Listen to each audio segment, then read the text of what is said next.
going on, everyone? What's going on? Hey, Internet, how you doing? Internet, what is going on? Our corner of the internet. It's not the. It's just very down in the corner. We are in the Internet. This is the Internet. That's right. We are in the Matrix. Not generative, not predictive. None of that stuff. We take both pills, red and blue. we purple pilled. We evened it out. Gotta take your uppers and downers. And anyway. Welcome to another episode of Carbonite Bono BS with We and the Nerds, where we're going to discuss our Visioned episode 7 through 9 or part 3 review. So we'll be finishing up Star Wars Visions today, but before we even get in that, let's let our guy DP let you guys know where to find this at. Nerdcyclopedia.com, people. Make sure that you are going to your favorite website and hitting us up on social media, on all your favorite platforms, on Twitter, Facebook, Instagram, and also on TikTok at Nerdcyclopedia. If you're listening to us on your phone or on your radio and everything, you've got your stuff hooked up, tune into our podcast on iHeartRadio, TuneIn, Spotify, Apple Podcasts, Google Play, Stitcher, anywhere that you listen to your favorite podcast, we are there. If you're watching us on YouTube, thank you. Make sure you hit that subscribe button and also that notification button. So anytime that we're on, that you know that we're on. If you're watching us on Facebook, thank you as well. Carbonite Bounty BS is where the group you want to go to. We talk about everything Star Wars related, and also make sure that you share that group with all your friends. Leave us some feedback. Nurse at Nerdcyclopedia email, nurse at nerdcyclopedia.com. We love getting all your feedback and sharing those with you. Well said. And, it's kind of bittersweet that we're ending, these Visions episodes. It's kind of like when it gets going, it's one of those things you don't want to stop. Man. And the fact that they've kind of done this like on a 2-year spin, I hope that we can get a season 3 maybe within another 2 years. But, with the news about the Disney Plus, and we haven't spoken on this channel because legally I don't understand what's going on, but allegedly, and this is in alleged quotes, Chapek was untruthful to investors when he gave numbers and basically asked for funding for this whole Disney Plus project. So the great news for us as Star Wars fans are we generate enough revenue, I would imagine, to fund our own projects. So I don't think anything on our end or the Marvel end would be affected. But it is something to just speak about that, potentially there can be some changes down the pike as far as budgets, shows, and things of that nature. But like I said, based on what Star Wars makes revenue-wise and based on the viewership of all this stuff, I don't see it affecting those numbers on that end. So I think we don't have anything to worry about. Interesting. Did not know about that. Yeah, it's getting pretty crazy. But that's going to filter down more toward like other stuff. It's not going to hit Star Wars. No, it won't. No, that's the moneymaker. It's the revenue generator. It'll be that. Disney Plus isn't going anywhere. It's not. It's just. I think it's the funding. Like when you talk about the stuff they bought, like when they bought Nat Geo and all that stuff, all that other stuff they bought. I think that's more of the stuff that you'll see kind of. I was not surprised at the announcement that Galactic Star Cruiser will be sailing no more as of September 23rd, 24th. I am not surprised, and I thought, well, you know what? As a fan and someone who would like to have participated in that, my only gripe, not even the money, because I can take out a loan. I can take out a personal loan and foot that money if I really think the value's there. But the storyline is wrong. Like, check it out. They're going on this new order deal. Yeah, I've done it. So which was not a favorite with fans, like super fans. That's not the storyline we wanted to see. You drop me into Escape from the Death Star, I'm all in.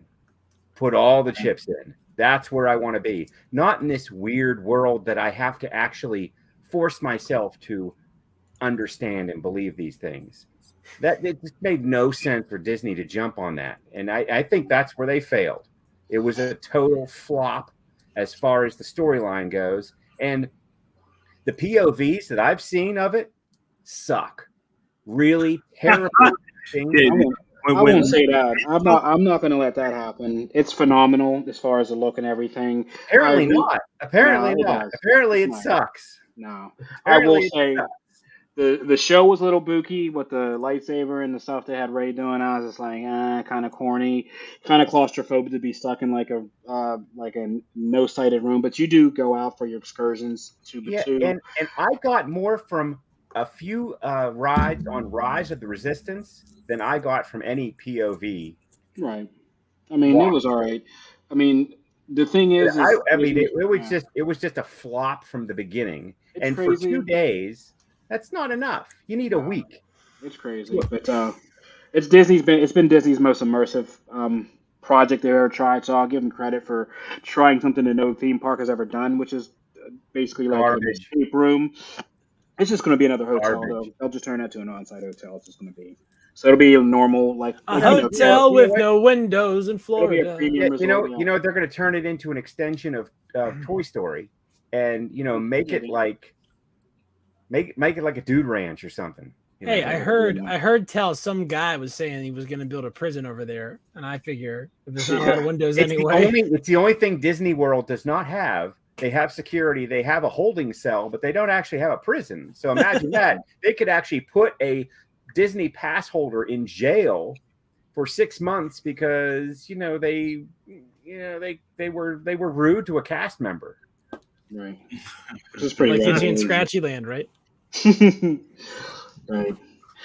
But yeah, swinging back over to Visions. I mean, what a way to end it, right? I mean, it was kind of like. I mean, personally, just kind of looking at it, it was cool. I mean, these were probably, I would say out of the 3 bunches, are probably outside of the first episode, my least favorite episodes. I mean, they were kind of, to me, after the first one, anticlimactic. We got the good stories. I mean, the whole Kyber mining and stuff was like ridiculous because that kind of lets you know, like, I mean, basically to me, that was like, all this stuff was moving forward, but that kind of brought it back to like them mining Kyber for the Death Star, right? To kind of fuel the laser. So that brought back to me those Death Star vibes and made me like kind of bring back in the canon, like understand like, oh yeah, they enslaved people. Not only that, to just get Kyber for the power of the Death Star. So that was kind of cool to get a take on that. Right. But what were you guys' initial thoughts? I think this set had something for all of us. DP hates the Empire. I think. Oh man, hey Ted, you took the words right out of my mouth. I think the pit is the epitome of DP's hate for the Empire because what did they do? They made these people. Can speak for me, please. I mean, I will, and on this, I am all in on. I hate the Empire. I mean, you're forcing people to dig their own grave. I mean, that's about as evil as you can get. So there was a little bit of something there for DP and all of us. But then we had AU's song, which again, the galaxy is balancing things. So we can't have Kyber crystals being corrupted by the Sith. We have to be able to bring it back. And what a cool way to do it through a song, through music. Man, that was incredible. And we kept having this overtone of you have a calling. It's up to you to accept the call. We can't force you to. And that's from the Sith. And that's also from the Jedi way of thinking. So I like the way that these 3 episodes sort of tied together a lot of things that maybe as a super fan like myself, like I don't know a lot about the backstory of these different, the Jedi and the Sith, but this kind of helped me understand that there's not really, one's not right and one's not wrong. They have to work together to make things work. And that's what these 3 episodes were. I mean, we saw, and I really dug the vibe of episode 7. I thought that was really slick. I liked the sort of the Bali world type of vibe that was going on there. I mean, and I dug the way they combined the mysticism with reality, and things were really connecting. And I liked where the Jedi all of a sudden popped out and went up against the Inquisitor, like this rando, weird, jolly green giant Inquisitor guy with a gross mustache. I mean, how great was that showdown? I mean, super cool. And what you said first, T. Mitch, I think Visions, they should run with this, find people to write these episodes. Keep this going, because this really ties a lot of stuff together, but I dug it. I like this.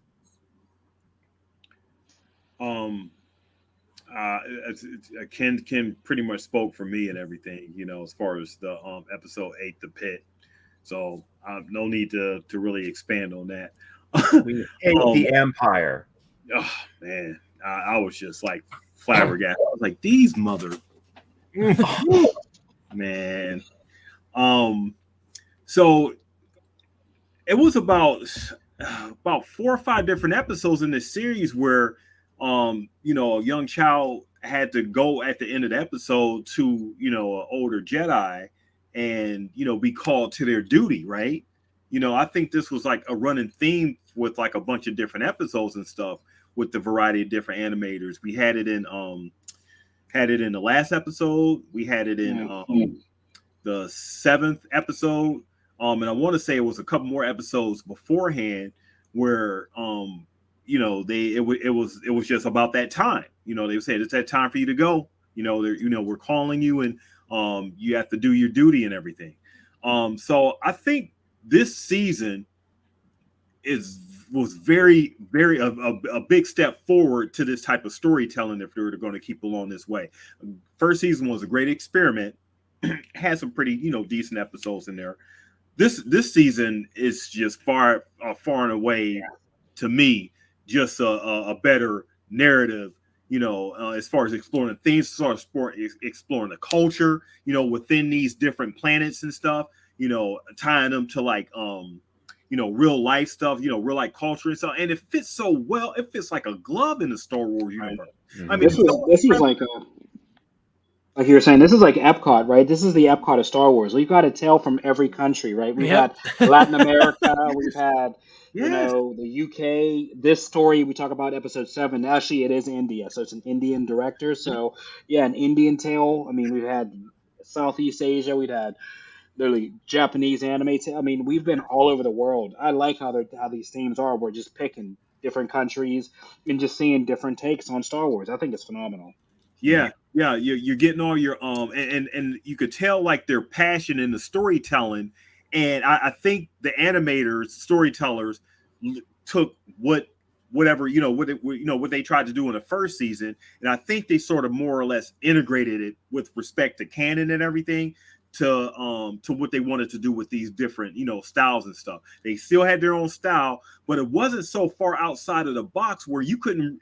I mean, you could really consider some of this stuff canon, because it was just so far outside. They could tell their own individual stories. It was so good. The characters were so good. And in that 15 to 20 minutes, I was sucked in. I didn't want it to end. When it ended, I wanted more. But then again, they did it so nicely. They had the arc of the story. They did your characters. They introduced the reason. They introduced the conflict, and then there was a resolution. That's all you need. That's all you need. Yeah. That's all you need. And they did it. And every single episode of this has been that way. There isn't one that's just like a cliffhanger, the normal Star Wars like vibe cliffhanger. These were all real tied up nicely.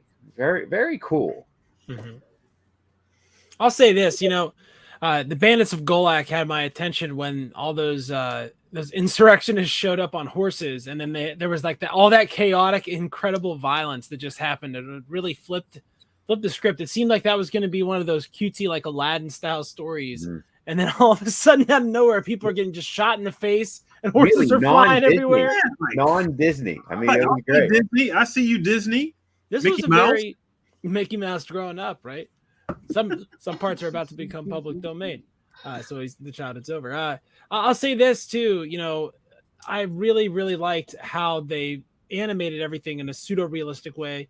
It seemed like the aliens did all seem like people in makeup, which is a very Star Warsy style of alien. You know, I like that a lot. In the Bandits of Golak, the Pit, man, it's a lot easier to like just incentivize people than it is to make them do stuff. And I hope that that's the real message of the Pit, and not that we can just throw someone in the Pit. My God, that was just senseless and insane. And then I will say this: I like how I don't know. I'm not AU. Mm-hmm. I liked how AU's song provided a lot of symmetry, because we started off this season with the Sith, and then we go to Screecher's Reach where we see a Sith taking an apprentice, and we come to the end of the season of Visions, and we get the Bandits of Golak, which sees a Jedi taking an apprentice, and then AU's song, where I'm not going to be able to ever say that, AU's song, which shows us the purification of the Kyber crystal.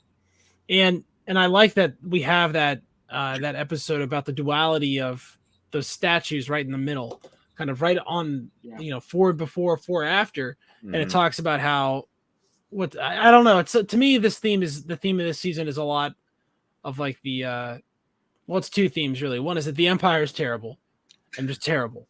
And two is that maybe Obi-Wan was right. And sometimes light and dark matters. It matters your viewpoint, right? From a certain point of view. No, I 100%, and I think that's the first point I want to get into on today's episode of review of all these episodes.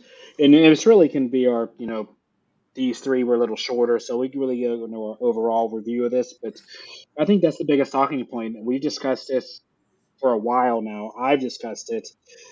I mean, like, it just seems ever since this whole Coruscant Council, the Jedi aren't as clean as we thought. I mean, we started off right. Think about it. The Sith take children, but the Sith kind of do it a better way because there's only a rule of two.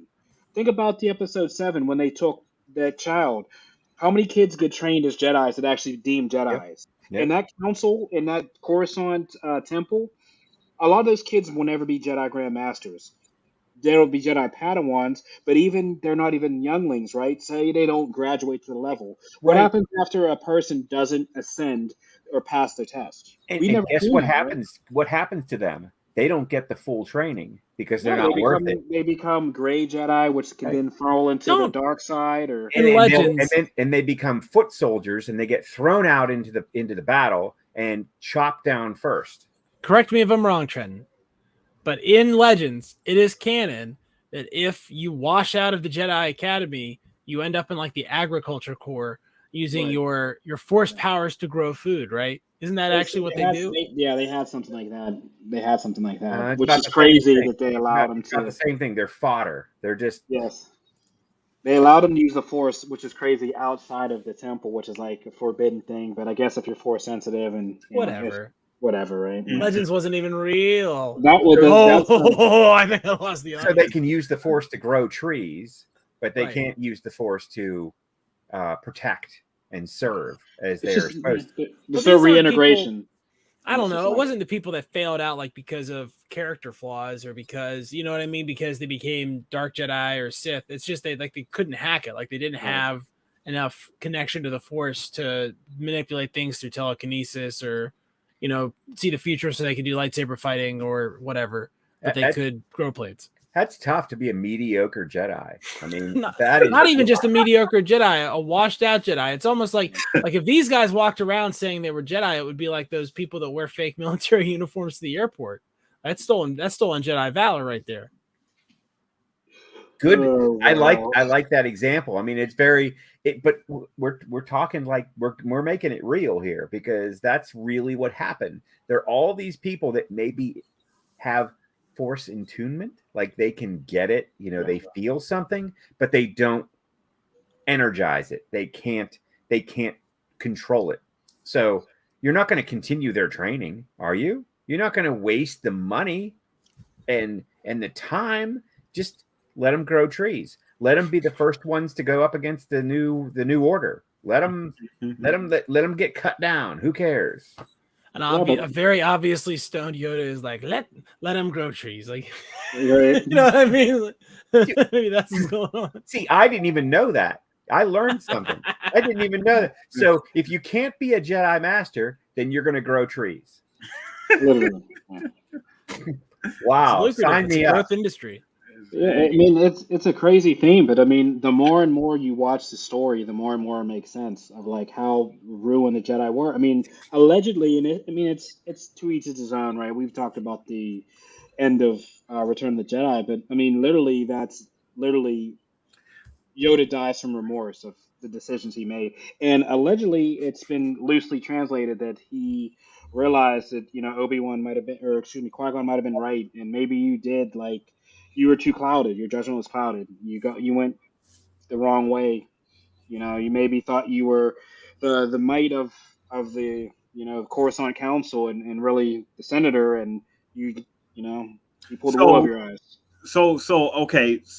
When George Lucas, I don't want to say he presented things in more black and white, where the light side Jedi, dark side, the Darth Vader. He never mixed anything. In Yeah, the George Lucas story, they were completely Yeah. like that. So I guess my question is, now that we're learning more about like the nuances of like the Jedi and like the what I want to say, the back and forth with their morality or whatever. Was there any type of indication it was like that in like the ODU? Like, did they tell any type of nuanced type stories like that with like the Jedi, or are we seeing that more now with, I guess, a modern way of telling, like, okay, where it's more things to the Jedi than just like light, dark, good, evil, what have you. Well, I mean, so there's been stories told about that, but I mean, they've kind of so what Filoni's done, he's kind of remixed things. So there was always the idea of like a gray Jedi or like a Force wielder. So what they've done recently, and we'll see this in Ahsoka, is they've introduced new lightsaber colors, like this orange lightsaber. I won't spoil it for anybody, but this orange blade is not red. There's a meaning to that. It's not really a gray, a dark Jedi. So there'll be meaning to this new blade. But yeah, it speaks to the conflict between a Jedi, between somebody that's not a Sith. But so then, what are you? What type of Force wielder has a lightsaber? Because that'll be the thing everybody cries about is somebody wielding a lightsaber that doesn't have the Force or it's not a Jedi, which in hindsight makes Finn's character that more specific. Because I remember when we watched and talked about Seven, people cried about a regular guy has a lightsaber, and then we find out at the end of 9 that he does have the Force, and we'll see what happens in the future. But of course, look at that, right? People to cry over a box office number. 2 point, that's a I don't big know. number. I just feel like you got to put the score up You do, once in a while. you do. Well, it's But that yeah, high. It's a high it's- score. yeah. So- Well, put up the score for Titanic. Wrong When show, next time, man. I tell you what. Wrong show. I tell you what, Ken. Wrong That podcast. was On the my next worst- Titanic podcast, I'll do it. Wrong podcast. Okay. Well, I just want to say, if you're going to say, oh, well, the amount of money that the thing made makes it good or bad, then I'm just saying it's a commentary because I think some of that's true. There is. I think The Force Awakens wrote a lot of checks that didn't get cashed at the end, and I feel like if you look at where thematically they were at the end of The Last Jedi, there was a democratization of the Force. A lot of people have the Force. Hey, we wouldn't expect this kid to have the Force, right? They were really alluding to the fact that Finn was going to be Force sensitive. You're absolutely right, T. Mitch. And then they just sort of like dropped that ball. They were just sort of like, nah. No, we're not doing that in the third movie, even though it's 8 hours long, and we're Well, gonna but, have. But you remember at the end, he like senses her, like when they're on Right. the ship for whatever. Yeah. And it's Ken's theory of gravity, right? So how are they walking on the outside of a ship, right? Without no moon boots, they didn't have the Without boots nothing. on, nothing, right? They're just walking on a ship. I didn't hate that because now that I've seen the Clone Wars and I've seen Anakin Skywalker jump at from orbit like more than once, I feel like I'm fine. I'm fine. Right, with that. yeah. you're fine with the theory of relativity just going out the window. We'll just get rid of it. I'm just not going to ask that question. I'm going to assume that they landed the space naval ship first, then started fighting. Then Right. right, so it was on the ground. Okay, that There was makes a fight. total There was a sense. horseback fight on this new Which ship. that's a great. I mean, that was a very Lucas scene. That whole battle was very much something that he would have done, but I think there was a lot of holes in it, and it just didn't. I don't know. It was So to too answer much. your question, DP, basically in the Legends, a lot of times things were pretty much black and white, and if you use the dark side of the Force, there was no real way to use it to a positive end because it would corrupt your intention, and that is something that happened in, and I almost don't even want to go into detail about this because it's like It's a rabbit hole.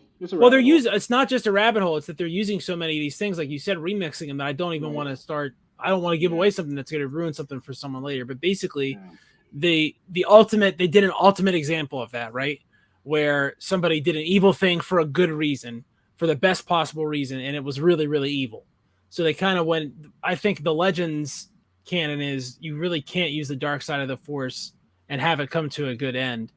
But when the Yuzun Vong invaded, a lot of the prohibitions against violence and for meditation sort of went out the window because they were in a survival fight. Yuzun Vong messed up a lot of stuff, buddy. And the very idea that you're using the dark side of the Force implies that nothing is going to go well for whoever you're using it on, because it's the dark side of the Force. Well, keep in mind our lead heroine uses lightning and is like a prime Jedi, right? So, like I said, that's another story. But she's a Palpatine. I mean, what are you gonna do? I guess those guys have tilted a certain direction. They're gonna fix that. They're gonna fix that. They will. We will. In a couple years, we'll see the fix. She wasn't a Palpatine. Okay, these are the days of. Is a Palpatine, isn't a Palpatine. Her parents are nothing. Her parents are Palpatine's kids. Her parents are a clone of Palpatine. I don't know, and I'm whatever. They were John. Genetics are such a small piece of young and story.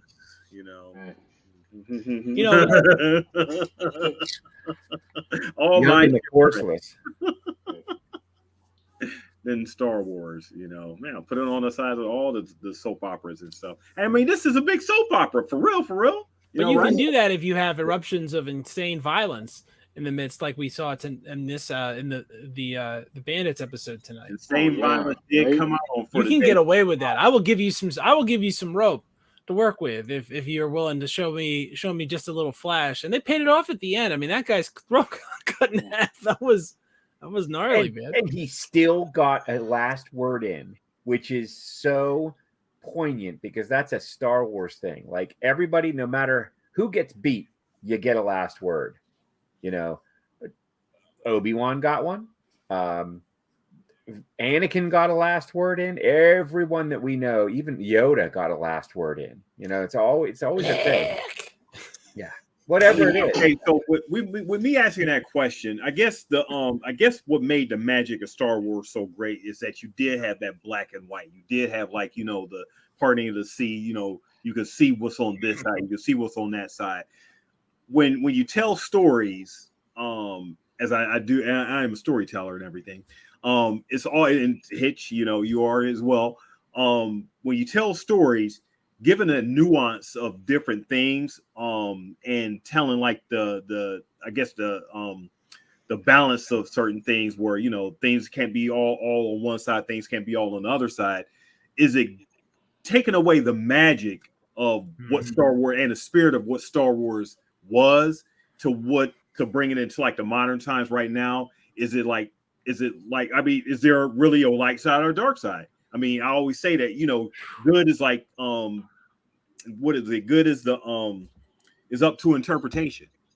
So to me, I think the point they're making is something more like, take World War II, for example, right? You look at it from a satellite view, it's really obvious to see like, okay, there's an evil side and a less evil side, right? Like there's an evil side and a good side. And if you told the story like that and explained it to someone that wanted to get like the three most important things about World War II, that would work. You know what I mean? So from that level, it would work. But as you zoom in to that conflict, right? I mean, there's some crazy stuff like the firebombing of Dresden, and of course the atomic bombs the Allies used. That certainly doesn't seem particularly white hat, right?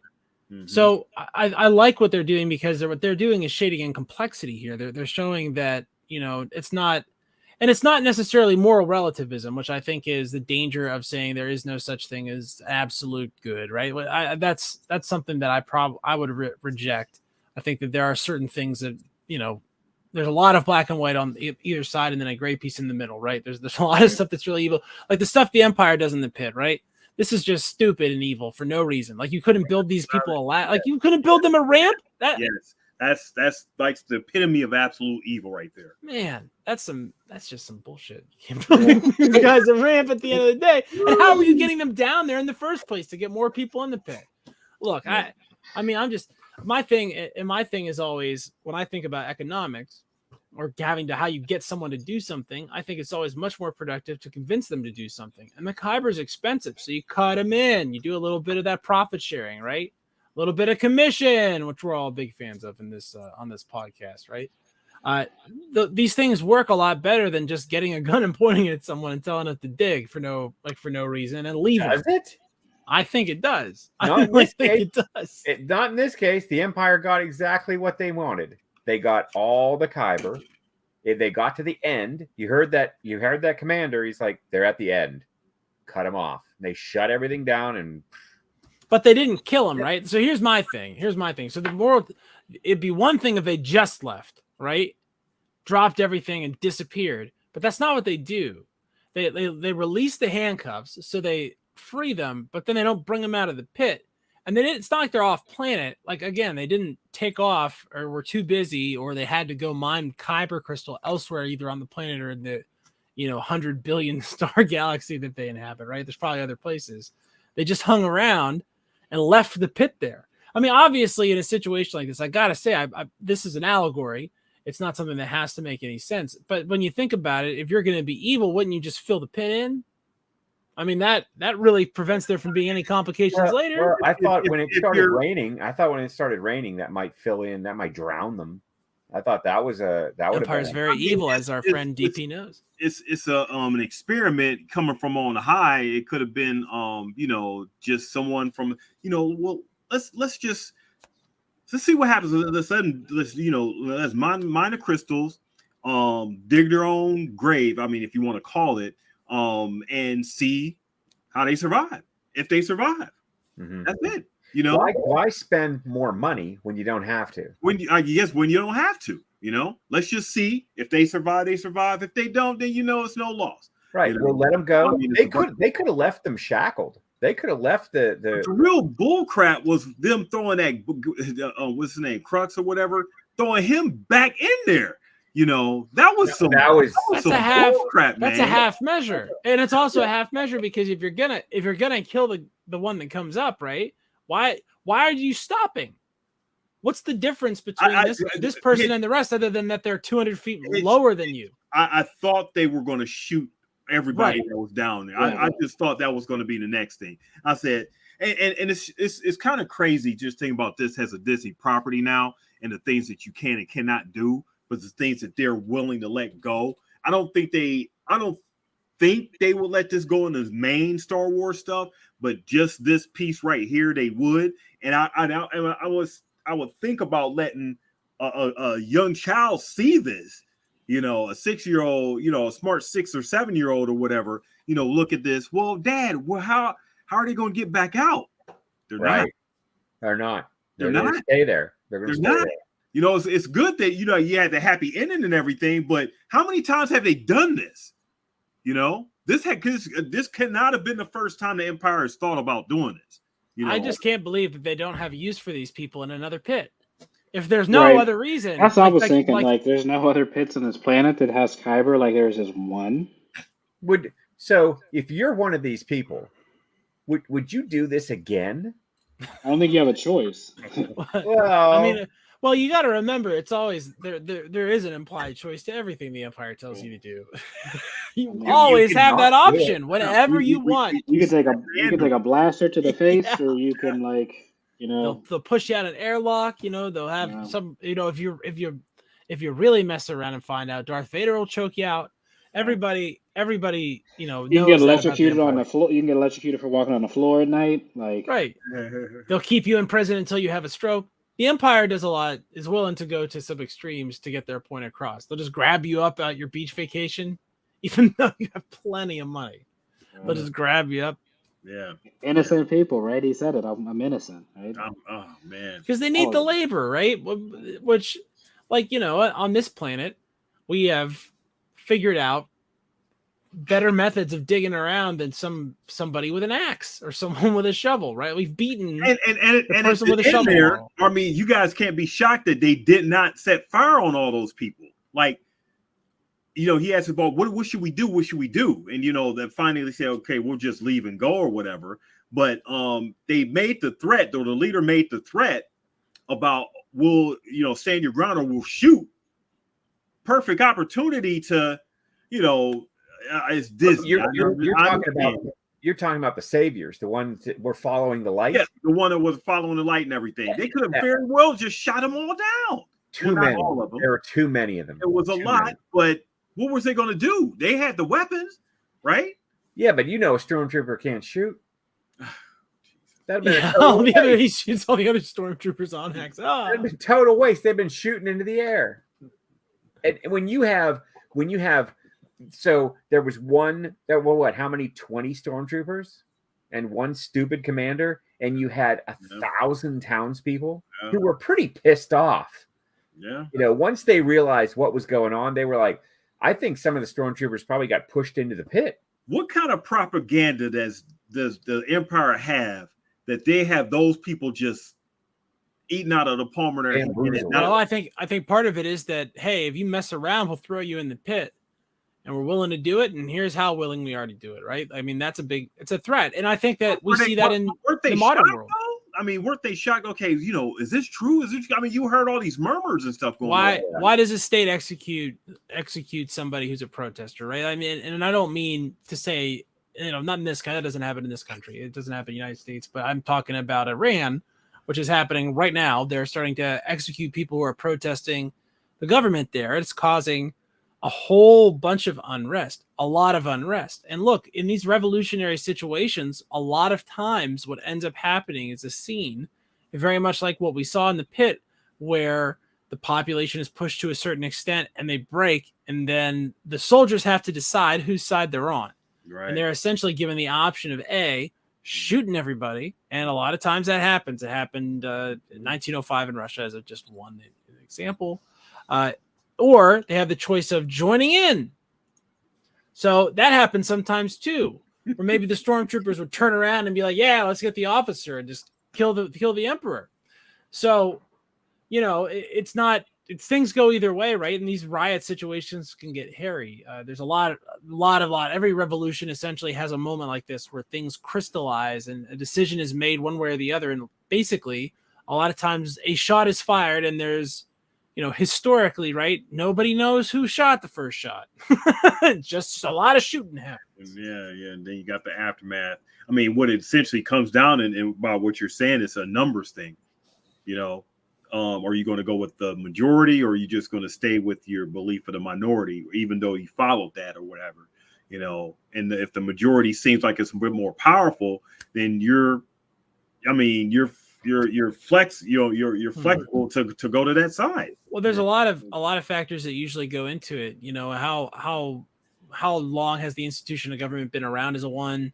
Like if you were a United States Marine right now, it would take a lot to convince you to, that the United States government wasn't the better option here, right? It's gonna, a lot. It would take a whole lot. But if the government, isn't representing your best interest, or the idea of a full volunteer army is a really foreign thing throughout most of history. Usually armies are conscripts and have to be managed like they're packs of convicts more than they have to be, more than they are like how we think of the military today. So maybe the people that are out there aren't very loyal. That's another thing that happens sometimes. Or you have, like, if you have a bunch of troops from a place that you've conquered and you have them in your regular empire, maybe they'll have a lot of resentment toward you because you conquered them. Those things are all viable things that could happen to the empire in any of these instances on any of these planets. So it's interesting to see, how it all comes out. And it was interesting to see them just back down, right? That was. Yeah, I had the feeling that these particular stormtroopers and commander had been through this before and knew exactly what was going to happen, and they weren't surprised. they were overwhelmed, but they weren't surprised, and they knew exactly what they were going to do, because it seemed a little bit like we said, why didn't they just start shooting? You start shooting at a bunch of diplomats, who don't have weapons, who can't fight. They're lambs. They don't have any ambition other than just to live their own self-centered lives.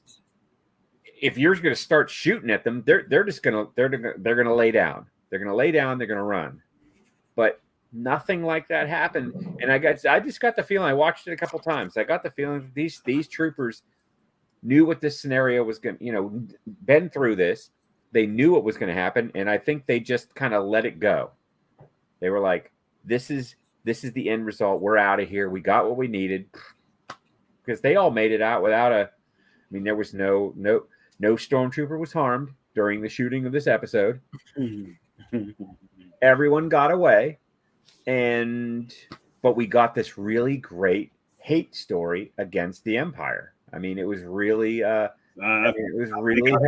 Episodes. This really hit. It hit hard. Yeah, it really did. Of all the things that we could say about the Empire, this episode showed their maliciousness and their unthinkable uncaring of other life forms.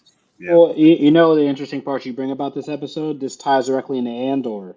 We see what they're doing in space. We see what they're doing on this water planet. Now we see what we're doing on this planet, right? So they literally enslaved all these people to build this super weapon. So we talked about the backstory of the Death Star. We're getting it, right? In different art forms. We're getting it in live TV. We're getting it in animation. The lengths they went to in order to complete not one, but this twice, right?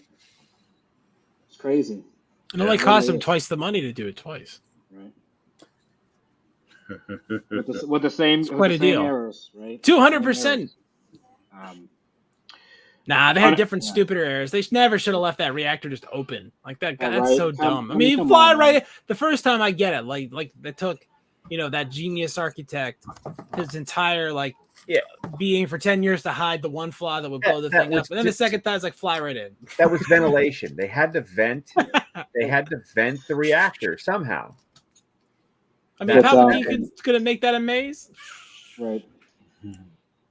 On an interesting point of the end of Andor season 2, I think officially they said the ending is 3 hours before. What leads up to Rogue One, but it's 3 hours before Rogue One starts. So it's literally budding up to it. So that is the ending of it. It's really close to the beginning of the movie. It's like one of those switches. So they have leaked that kind of. That's me a long night.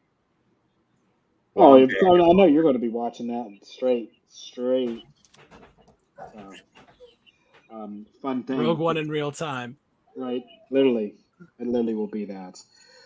But on another interesting point about this stuff we talked about with the Star Wars, and DP brought it up to kind of close out this. I've realized now, and it's something we'll probably talk about on an episode, in between leading up to the next show, but you really bring up a big point about how Lucas, because we always talk about this as George Lucas, Star Wars, George Lucas.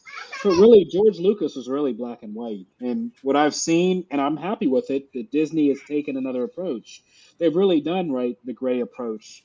Because the EU wasn't all George. That was people's depiction of George. And even the Filoniverse is a depiction, but it's really not George. So I really like the kind of the grayness we're getting. If you think about the way they're going, the Prime Jedi was both a yin and a yang, right? We saw the symbol, right? So it was light and dark. They harnessed both. So as we go back in time to the beginning of this literally whole story, which I think is, the more I think about it, it's crazy that we get to the Big Bang. Literally that first movie that we'll see, the creating of Jedha and everything, will be the Big Bang moment of Star Wars. I think talking about this now, that will be the biggest movie in Star Wars history. Because it's literally where it collides, right? This is where the galaxy's created, literally. This is the Big Bang moment to where everything starts. When this Prime Jedi or whatever, or establishes the Force, establishes, lightsabers, and creates the beginning of what we see now as years and years and years and centuries of councils and Jedi and ultimately, I guess we'll see how the Sith are created or how people defect from that. So, the more I think about it, I really wanted to see the Filoni project, and obviously the throne will be cool. But this like kind of big bang moment, the more we talk about these stories, I'm really interested to see how they feel that this galaxy started. It's got to be wild. I mean, if you try to convince me that there was a magical force that controlled everything, I think you were an idiot. Crazy. You know what I mean? Like, what are you talking about? And then you wouldn't be able to show me any evidence because there isn't any, of course. But if you could, but it would take you a while to get to people and be like, look at, convince people that the stuff you were doing wasn't just some trick. Right. But then in the George Lucas spin on it, that energy field, that magic that controls everything is good. But something out there wants to harness it and use it for their own end. Selfish. They want to use it to bring back the dead. They want to use it to control. They want to use it to manipulate for their own gain, personal gain, not the gain, not the benefit of everyone, but just themselves. So like, like Palpatine. I'm actually curious as you're talking about this on like the origin of Palpatine. Like, how did he grow up? What his parents were like? The real story. The real story. The unauthorized bio. Yeah. I mean, I will probably never know, but Shane Palpatine was born on the wrong side of the tracks on Naboo. He had to fight for milk at school. Other kids used to make fun of his forehead. They didn't let him. They didn't let him sit where he wanted to on the bus at school. They made called him Sheev the Ski. And that hate welled up inside of him until he became Force Lightning. Hey, every time he got to the comic book store, he missed the new issue. They were gone. They were sold out. I mean, he had every single drawback as a kid growing up. He was like Mr. Glass. Everything just happened to him. But you got to remember, he was lovable. Like he won a democratic election, a bunch of them. So I mean, like he had that. He got smart, and then it's like in high school, if you were made fun of and everything, bullied, and as you get older, you figured it out. You figure it out, and those people, who bullied you or whatever, they're going on a different crazy road, but you're on like a more successful path, But you still maintain those hater energies and stuff, and now you're pure evil. You're trying to take it out on everybody now, Even people had nothing to do with it. Nothing to do with it, and influencing, and you're a con artist now, so you're a master manipulator, so you're a grifter in the process. You possess all these, different skills and stuff over time. Woo. Palpy. That would be a great storyline. I bet somebody in the Vision universe could do that in 20 minutes. Guaranteed. Highlights, yeah. Possibly.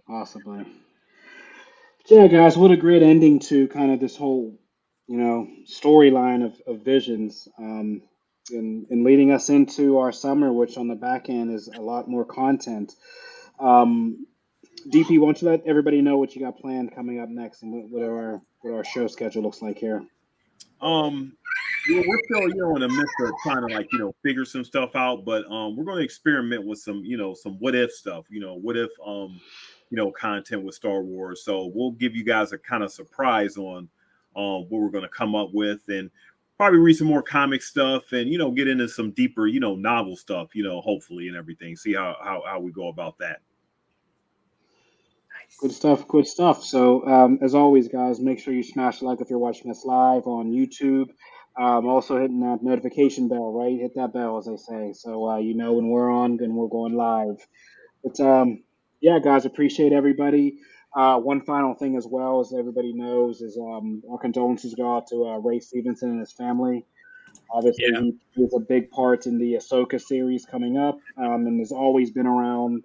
One of my favorite. I mean, people hated it, but I love Punisher Warzone. So yeah, the violent one, right? Yeah. Oh, of course, the real violent one. Yeah, was something I really liked him in. So, our condolences to him and his family. Titus Polo from Rome, man. Rome was such a groundbreaking show for the size and scope of what it did on HBO, and he played the big, lovable oaf in the center of all the crazy stuff that was going on. So, yeah. Yeah, can't wait to see him in Ahsoka. So yeah, that'll be hopefully we give him the right send off on Ahsoka, which I'm sure because he's been excellent in everything he's done. So, other than that, guys, like I said, keep your eyes glued on the Facebook and have your notifications on when we go live. And until next time, guys, we see you. This is the way.